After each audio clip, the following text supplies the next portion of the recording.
Akışta.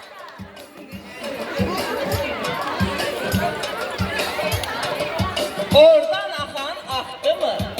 Gündə Akışta. bulaqdı mı?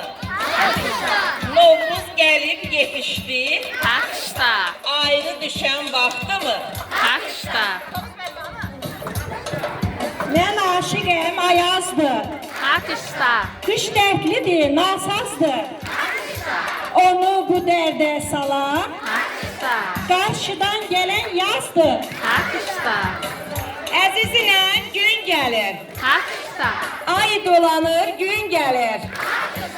Gözünüz aydın olsun. Ay qızlar, Novruz gəlir. Akışta. Güneş nurun saçıbdır, akışta. Soyuq qorxub qaçıbdır, akışta. Meşələrdə, bağlarda, akışta. Novruz gülü açıbdır.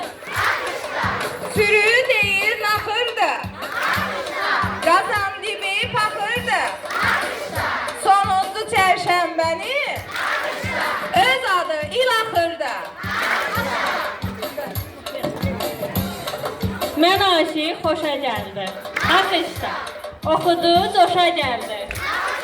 Sevindi bahar fəsli, Novruzda qoşa gəldi. Mən aşiqəm alışar, zəhmət çəkər çalışar. Novruz günü gələndə küsülülər barışar.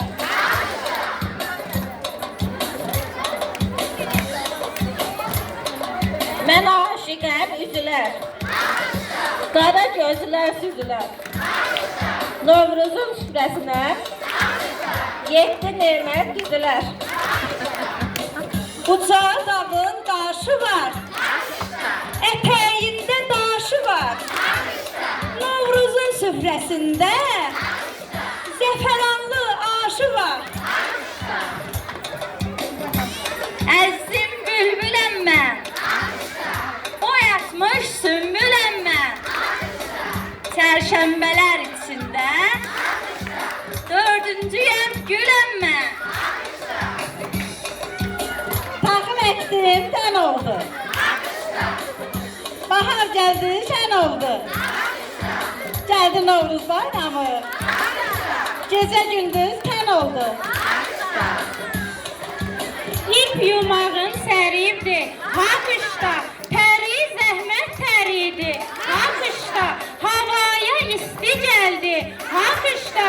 Suyun buzu əridi, akışta.